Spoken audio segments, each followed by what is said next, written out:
Olá, meus caros, boa noite para todos, sejam todos bem-vindos. Vamos iniciar o nosso bate-papo. Estou vendo aqui algumas pessoas aparentemente com dificuldade para acessar. É,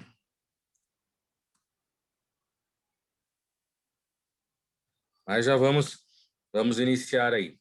Meus queridos, pelo que me consta, eu posso estar absolutamente equivocado, nós paramos aqui, né? Nós estávamos falando sobre pressupostos de validade, é, e ao que me parece, nós falamos de todos os pressupostos de validade. Foram todos mesmo? Ou ficou algum pendente?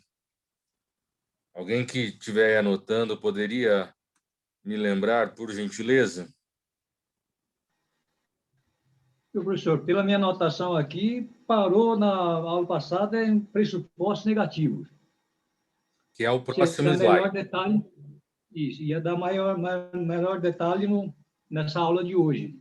Beleza, então. Então, a gente já vai para o próximo slide para falarmos sobre os pressupostos negativos. Ótimo. Meus queridos, nós estamos então conversando sobre os pressupostos processuais, né?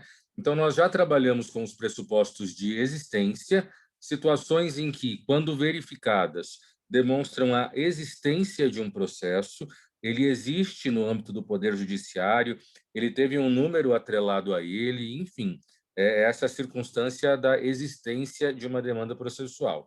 E vimos também a questão dos pressupostos de validade, quando, além de existir, esses processos eles se constituem de maneira válida a ponto de poderem ser julgados, adequadamente julgados, terem um mérito apreciado, né?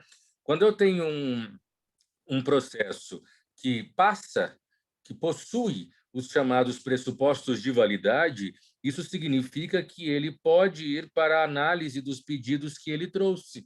Então, nós já sabemos que toda demanda processual ela nos apresenta pedidos, ela está construída a partir de desejos da parte, não é mesmo? E diante disso, se o processo ele só existe, mas ele não é válido, esse desejo, essa intenção da parte não será analisada. Agora, quando eu tenho os pressupostos de validade preenchidos, verificados, esse processo, além de existir, ele poderá apreciar todos esses pedidos formulados pela parte.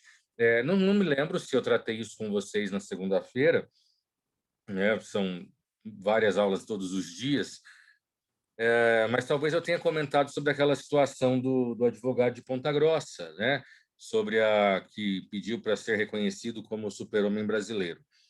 Quando a gente pega exatamente essa situação de um advogado e ele ingressou com ação em causa própria, ele é advogado e ele acredita piamente ser o super-homem brasileiro por conta de algumas conjunturas, por conta de uma suposta conjuntura astral, sei lá, de algumas coincidências em que ele estava com a camiseta do Super-Homem, com o escudo do Super-Homem, quando o Christopher Reeve, que é um ator muito conhecido por ter interpretado o Super-Homem, faleceu.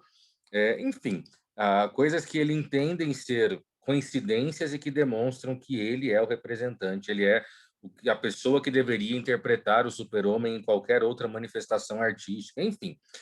Quando a gente pega uma ação dessa natureza, isso fica muito claro, essa diferença entre pressuposto de existência e pressuposto de validade.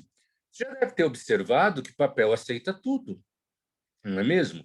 Então, as pessoas conseguem colocar no judiciário as mais criativas discussões jurídicas, independente do quão absurdo elas possam nos parecer. Nesse caso e nesse exemplo, o processo desse advogado ele existiu. Ele foi protocolado, ele recebeu um número, ele foi distribuído e caiu na quarta vara civil de Ponta Grossa. Ele estava perante um órgão com possibilidade julgadora, ele existiu.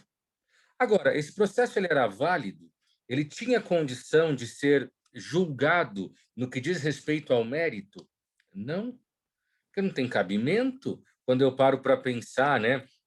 em relação a essas circunstâncias era uma petição apta quando a gente pensa em causa de pedir, fato e fundamento jurídico.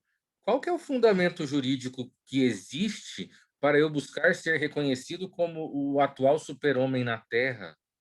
Percebe? É algo absolutamente sem sentido. Então, nós temos uma petição inicial que não preenche os requisitos do 319, a gente tem um problema de interesse processual, né?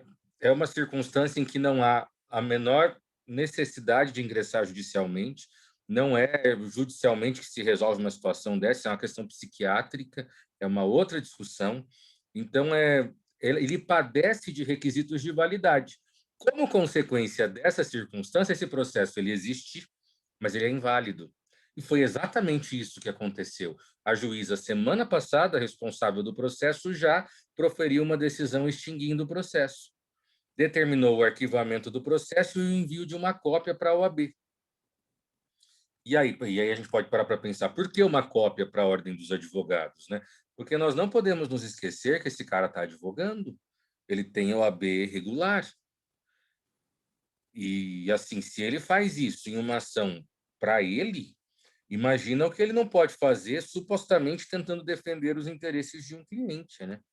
Então, talvez ele ofereça até mesmo um risco para as pessoas que talvez cheguem até o escritório dele e não saibam que é uma pessoa um pouco passada, né? O mínimo que a gente poderia comentar em torno disso. Então, aí é um caso muito clássico de uma demanda que existe, mas que não é válida, ela não tem a menor condição de produzir os seus efeitos, ou de ter o seu pedido apreciado. Não tem cabimento a gente pensar que um juiz tenha que gastar tempo em que ele poderia apreciar outras demandas para dizer se um cara é o super-homem ou não é o super-homem.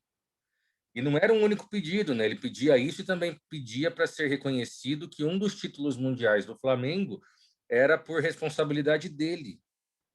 Porque no dia em que o Flamengo teria ganhado esse título mundial de futebol, ele estava vestindo a camisa do Flamengo em um parque de diversão. Ou seja, é um negócio tão fora da realidade. E como que você acha que o judiciário vai falar? Como que um juiz vai poder ter essa possibilidade de falar, olha, realmente o título do Flamengo deveria ser seu, vá até a sede do Flamengo no Rio de Janeiro e pegue o troféu. Isso não tem cabimento, isso não tem o menor sentido. Então, aqui é um caso bem claro em que o processo existe, porque de fato ele existe, ele ocupa o tempo do judiciário, ele está lá no lugar de outro, fazendo o juiz e todos os servidores públicos perderem tempo com isso, mas ele não tem absoluta validade. Não é possível que se atribua qualquer tipo de validade a esse tipo de demanda. E, infelizmente, essa é uma circunstância, essa é uma situação que nós observamos na prática com mais frequência do que gostaríamos de observar, infelizmente. Mas, enfim, vamos então partir aí de onde paramos, né? Pressupostos negativos. O que temos quando pensamos em pressupostos negativos? São circunstâncias que não podem ser observadas durante o andamento de um processo. Então, esses pressupostos negativos, eles nos apresentam situações que não deveriam ser observadas ou que não podem ser observadas, porque se elas forem verificadas, isso atrapalhará o processo negativamente. Isso vai produzir ali algum efeito negativo para a lide. Quais são os pressupostos negativos que nós temos? Litispendência, coisa julgada, perempção e a convenção de arbitragem.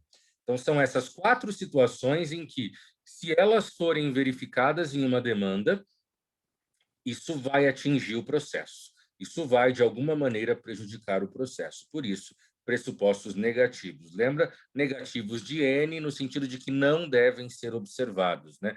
Aqueles métodos mnemônicos para nos ajudar a gravar algumas regras. Primeiro, pressuposto negativo, litispendência. Ficamos aí de falar com um pouco mais de calma, né? Acho que foi falado na segunda, mas meio rápido, por conta do nosso tempo. O que é litispendência? Quando eu tenho a repetição de causa idêntica, de causa anteriormente ajuizada. O ponto crucial que nós temos que entender, que vai definir uma litispendência, é A causa que foi ajuizada agora, ela foi ajuizada mesmo já tendo uma causa igual tramitando no processo. E essa causa anterior ainda não foi julgada. O ponto da litispendência é: eu tenho uma causa nova ajuizada igual uma que já existe e nenhuma delas foi julgada em definitivo. É muito importante, né? Vamos anotar isso. Na litispendência, não há julgamento em definitivo. Ela até já pode ter sido julgada, a mais velha, mas ela pode estar, por exemplo, em fase recursal. Então, ainda não se consolidou aquela decisão. O ponto aqui é julgamento em definitivo, certo? Então, se eu reproduzo uma ação que está protocolada, que ainda está tramitando, isso é litispendência. Se essa causa mais antiga ainda não teve um julgamento em definitivo. Num primeiro momento, quando a gente estuda a litispendência, parece algo muito distante, muito difícil de acontecer. Mesmo porque, nossa, por que a parte vai entrar de novo com a mesma ação? Qual é o sentido de fazer isso, né? Bom, primeira coisa, a litispendência, em algumas circunstâncias, ela é provocada, né? Ela é proposital, e isso é irregular. Isso pode ser entendido, na verdade, isso é litigância de má-fé, mas nós temos algumas pessoas que provocam litispendência de propósito, para fazer o processo cair aonde ela quer. Como assim? Vou te dar um exemplo bem besta, mas que nos ensina isso, né? Maringá tem 7 varas cíveis. E quando a gente tem 7 varas cíveis, é porque eu tenho um juiz para cada vara cível. E não necessariamente esses 7 juízes pensam igual. Aliás, é extremamente comum que eu tenha juízes pensando diferente. E se existe uma questão que os juízes divergem muito, é sobre valor de dano moral. Então, às vezes, diante da mesma situação, diante da mesma discussão, eu tenho juízes que entendem que há dano moral, que existe dano moral. Você tem juízes que entendem que não existe dano moral. Você tem juízes dando um dano moral baixo, outros um dano moral mediano e outros dando concedendo um dano moral bastante significativo, bastante interessante. Um exemplo que aconteceu muito na nossa região, e isso há alguns anos atrás, agora não está mais assim, mas certamente você já deve ter ouvido falar naquela discussão sobre a espera demasiada em fila de banco. Então, você vai lá no banco, fica igual um palhaço esperando 1 hora para ser atendido, e aí as pessoas pegavam aquela senha, né, para demonstrar o tempo que ela ficou na fila até ser atendido e ingressam com ações por dano moral. Nessa situação da espera em fila de banco, você tem de tudo no nosso judiciário, absolutamente de tudo. Desde juízes que entendem que não há dano moral por ficar 1 hora na fila do banco, que isso faz parte, sei lá do que, mas entendem que não há, né, dano moral. Você vai encontrar juízes dizendo que há dano moral e fixando valores irrisórios, e você vai encontrar juízes dizendo que há dano moral e dando valores interessantes. Há uns 5 anos atrás, a gente tinha a seguinte realidade, né? A gente tinha, por exemplo, Astorga, o juiz dizendo que não tem dano moral por esperar 1 hora na fila do banco. Você tinha Arapongas, o juiz dizendo que havia dano moral, mas dando lá R$ 1.000, R$ 2.000 por 1 hora. E você tinha Apucarana, com a juíza dando R$ 10.000 de dano moral por 1 hora na fila. E isso é realidade. Era assim, há aproximadamente aí 4, 5 anos atrás. O que isso fez na prática? As pessoas faziam de tudo para levar os processos para Apucarana. Porque é óbvio, né, que se convenhamos que se ficar 1 hora na fila do banco, isso me resultar em R$ 10.000, eu vou querer ir todo dia no banco ficar 1 hora. Acaba sendo algo muito interessante você parar para pensar. E aí, verificando essa situação, a Apucarana abaixou significativamente o valor do dano moral. Agora, pense, aqui eu estou falando de cidades diferentes. Vamos imaginar que essa realidade ela poderia existir em Maringá. Cada vara civil julgando de um jeito. E aí eu vou lá, né, propor uma ação em Maringá para discutir dano moral por fila de banco. E eu sei, pelo histórico, que o melhor lugar para essa ação minha cair é a segunda vara civil. Seria o lugar perfeito, porque ali é o juiz que dá o melhor valor de dano moral. E seria péssimo, por exemplo, se a minha ação caísse na quinta vara civil, porque ali o juiz da quinta entende que não tem dano moral. Só que você já estudou isso semestre passado, que não é a gente que escolhe, né? Onde vai cair o processo quando eu tenho várias varas competentes. É a chamada competência por distribuição, lá do artigo 283, 284 do Código de Processo Civil, né? E como que vai funcionar essa chamada competência por distribuição? O cartório distribuidor, que tem esse nome porque ele distribui as ações, ele faz a distribuição das ações que chegam por sorteio mesmo, por ordem de chegada. Então, é uma questão sequencial, né? Como que funciona isso? Quando eu protocolo uma petição inicial no Projude, ela não vai direto para o cartório, ela vai para o cartório distribuidor primeiro. Aí, chegando no distribuidor, o distribuidor faz o envio, faz essa distribuição entre as varas competentes. E como que ele faz isso? De maneira alternada. Então, a última ação civil que chegou aqui para a vara civil foi para qual? Foi para a terceira vara civil. A próxima vai para qual? Vai para a quarta. E a outra para a quinta, e a outra para a sexta, e assim sucessivamente. É assim que as ações são distribuídas. Só que a gente, quando distribui uma ação, uma petição inicial, não tem como a gente saber para onde foi a última protocolada. Isso não nos é informado.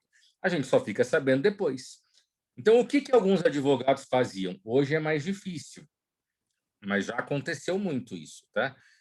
Bom, Maringá tem 7 varas cíveis. Eu quero que caia na segunda. Como que eu faço isso? Protocolo 7 petições iniciais. Porque vai ser uma para cada vara. E aí, depois que eu verifico que as 7 foram cada uma enviada para uma vara, eu saio desistindo das outras e mantenho só da segunda vara civil. Então, isso era algo que alguns advogados já fizeram e tinham essa prática, que quando descoberta dava merda, tinha aplicação de multa, para fazer o quê? Para fazer cair o processo aonde ele queria que caísse.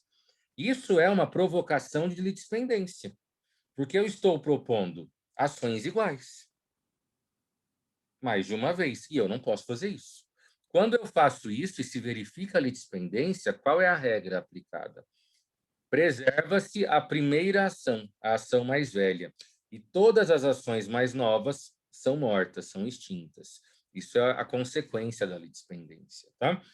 Então, litispendência é repetição de ação em trâmite, basicamente isso. Mas aí você pode parar para pensar, tá, mas tirando essa circunstância de má-fé, é possível uma litispendência absolutamente de boa-fé, o advogado não sabendo que existia um outro processo? Jovens, é possível, e eu já caí numa dessas, sabe? Eu sendo advogado da parte, e lhes conto qual foi a situação. Uma pessoa de Londrina, ela tinha uma ação de alimentos. Qual que era a situação? O pai dos seus filhos, ela tem 3 filhos, e o pai dos seus filhos é funcionário público, né, foi exonerado, né, a exoneração deve ter saído há uns 2 anos. Foi um caso bem conhecido em Londrina, bem forte mesmo, porque é um cara que era guarda municipal e ele deu a louca nele e matou uma galera, assim, sabe? E é uma pessoa que não tinha nenhum antecedente, nenhum histórico, nada. E em um surto assim que deu, ele fez um estrago com a arma dele, sabe? E é claro que a Natália que advoga para a criatura, que advogou para a criatura. E aí, essa parte civil, o que aconteceu? A esposa, até então esposa dele, né? Ela precisava de receber alimentos. Nesse momento, ela já não estava mais com ele quando ele faz tudo isso. mesmo porque uma das pessoas que ele acabou tentando fazer alguma coisa foi com essa menina.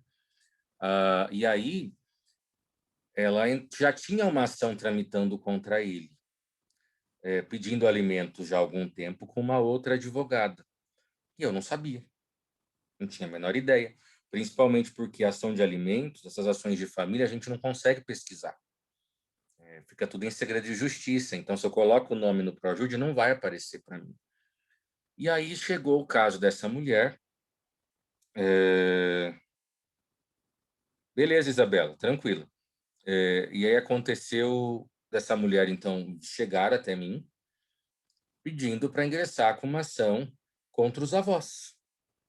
Porque já que ele estava preso, né, ela tinha uma ação até então contra ele, mas na cabeça dela, ele preso, como é que ele vai pagar pensão? E, de fato, não tinha como. E se o pai não pode pagar, os alimentos são cobrados dos avós. A avó materna já ajudava, mas ela queria uma ajuda dos avós paternos, dos pais desse cara que estava preso, né? Então, ok. Ela em nenhum momento me disse que tinha uma ação contra ele. Para mim, era um cliente novo que chegou para mim pedindo para fazer uma ação de alimentos contra os avós, que a gente chama de alimentos avoengos. E os avós, a avó paterna morava em Londrina, mas o avô paterno morava numa cidade do Mato Grosso. Deve morar até hoje, não sei. Então, montei a ação de alimentos avoengos e entramos com essa ação de alimentos contra os avós paternos. A ação tramitando, tudo bonitinho.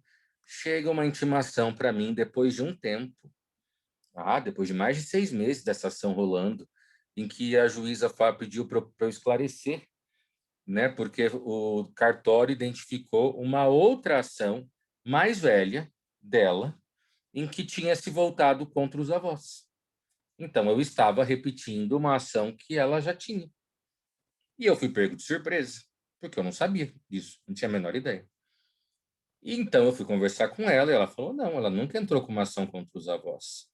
E aí eu fui saber da história que ela, lá, há uns anos atrás, tinha contratado uma advogada para ingressar com uma ação contra o ex-marido, o pai das crianças.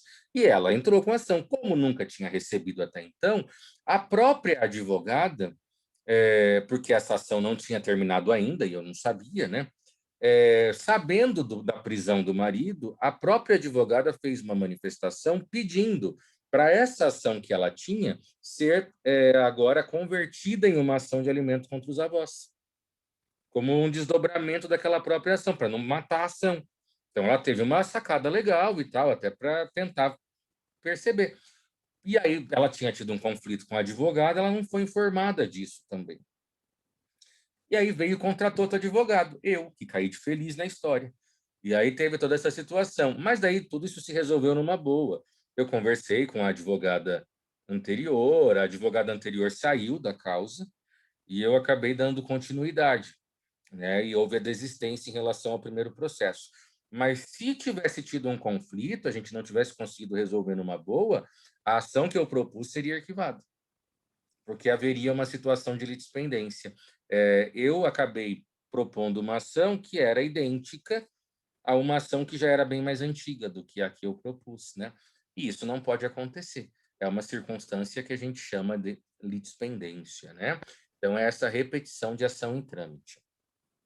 Tudo bem até aqui? Professor, Oi. dá licença. A Bruna mandou avisar que ela vai chegar para a segunda aula, tá? Tá bom. Tá bom, Beleza. muito obrigada. Imagina. Alguma dúvida até aqui? Tudo certo?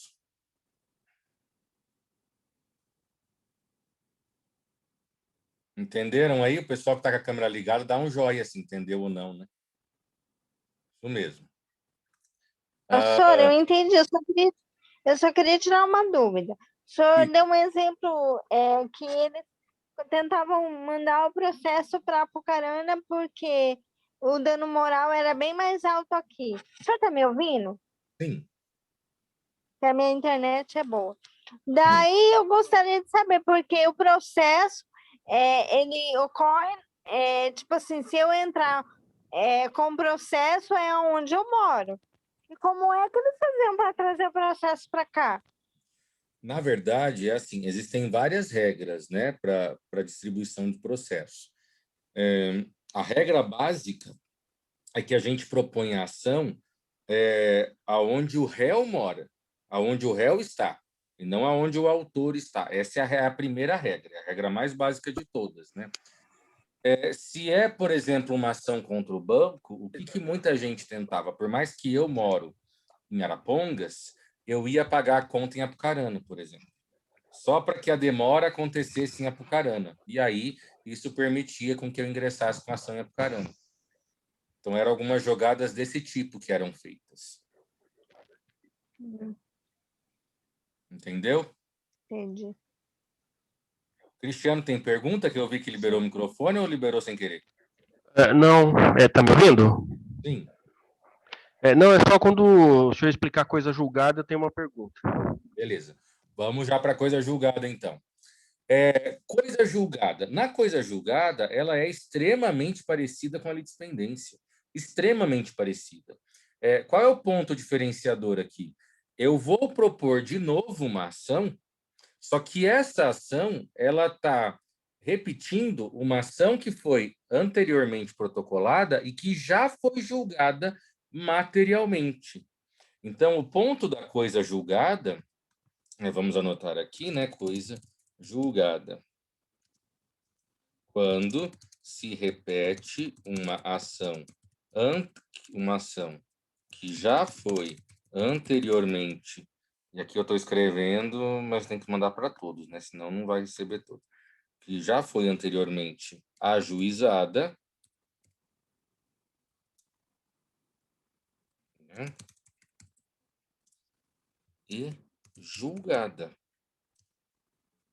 em definitivo.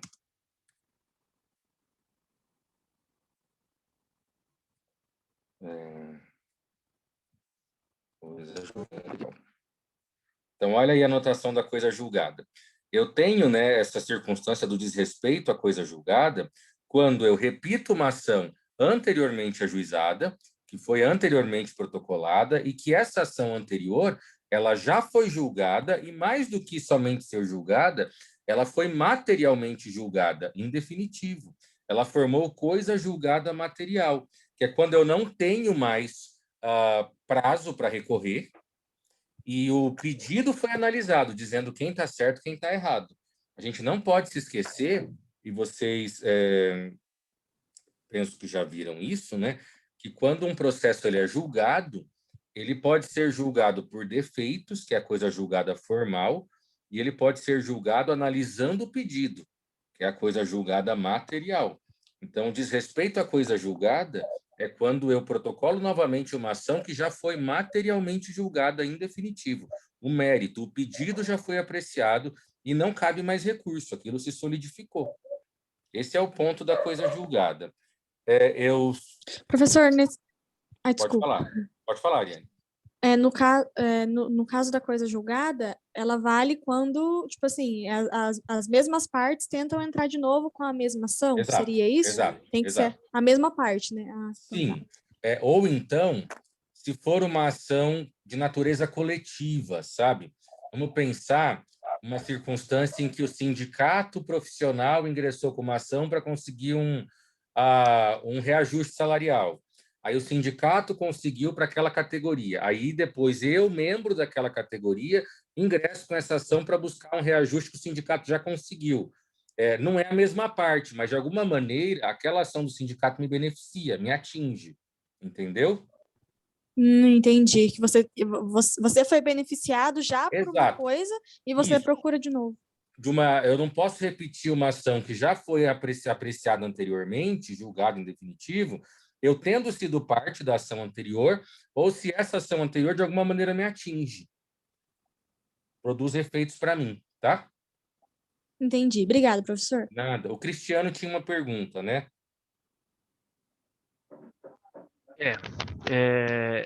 Um senhorzinho me procurou esses dias, ficou sabendo que eu estava estudando Direito, e ele assim. falou o seguinte,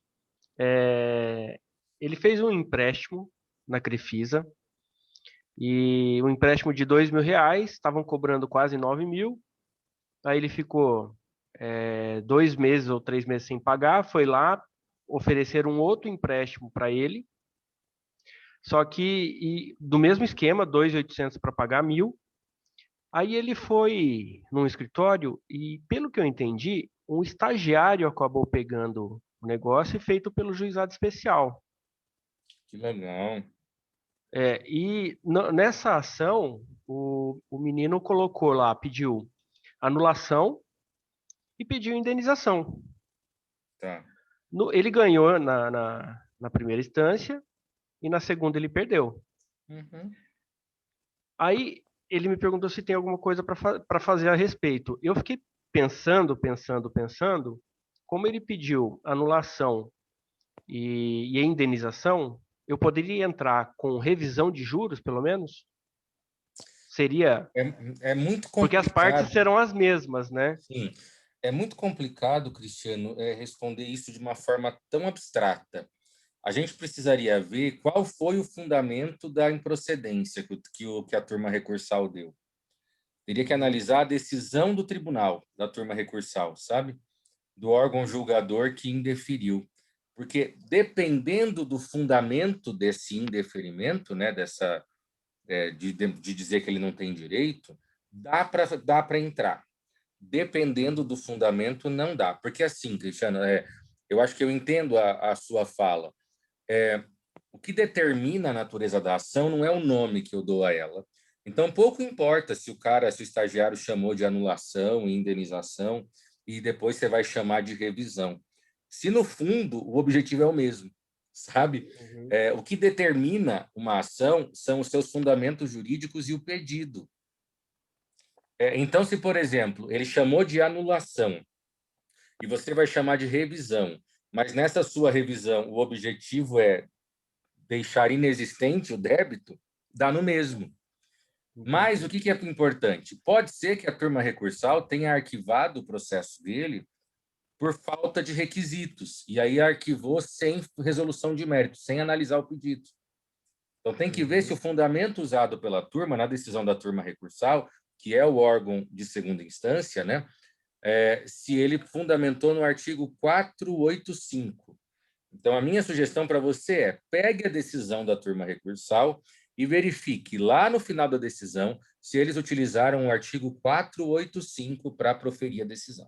Se eles usaram o 485, é porque o pedido não foi apreciado. E aí você pode entrar de novo. Agora, se eles usaram o 487, aí tem que olhar com mais calma todos os argumentos ali utilizados e todos os argumentos da petição inicial do estagiário também, para ver qual seria a possibilidade de você poder fazer alguma coisa ou não. No âmbito da abstração, é praticamente impossível eu te dar uma resposta objetiva Concreta, nesse né? caso, sabe? A gente teria que ver com mais concretude. Mas, assim, pegue a decisão e dá uma olhada. Depois você me fala qual foi a decisão. Tá bem. E aí a gente consegue amadurecer isso, tá? Beleza, obrigado. Professor. Nada. Oi. Primeiramente, boa noite. Tudo bem? Deixa eu ver se eu entendi bem essa coisa julgada. Eu entrei em um processo, ele já foi transitado e julgado. Não cabe recorrer, né? Tá, se ele foi positivo para mim, eu não entendi muito bem isso. Eu tentaria entrar com o mesmo processo, com o mesmo conteúdo, né? Para tentar que ele dessa vez fosse benéfico, seria isso? Mas se ele foi benéfico, ele já resultou. A ideia é exatamente essa, Gabriel. Mas o ponto se ele foi benéfico, eu não vou fazer isso. Mas e se eu perdi? Então, aí sim. É a mesma situação. Se eu perdi, eu não posso entrar de novo um mês depois para ver se agora dá certo. Se eu perdi, eu perdi. Mas a ideia é exatamente essa. Tá. Muito obrigado. Colocou. De nada. Felipe, não vai dar tempo, estou com menos de um minuto e vou cair, mas eu vi aqui a sua pergunta e em seguida eu volto para te responder. O Luiz, eu não sei se ele tem alguma pergunta que está o microfone liberado. A gente voltando, vocês já fazem a pergunta, tá bom? Pode recorrer o quê? Vai cair, André. A gente já volta falando sobre isso.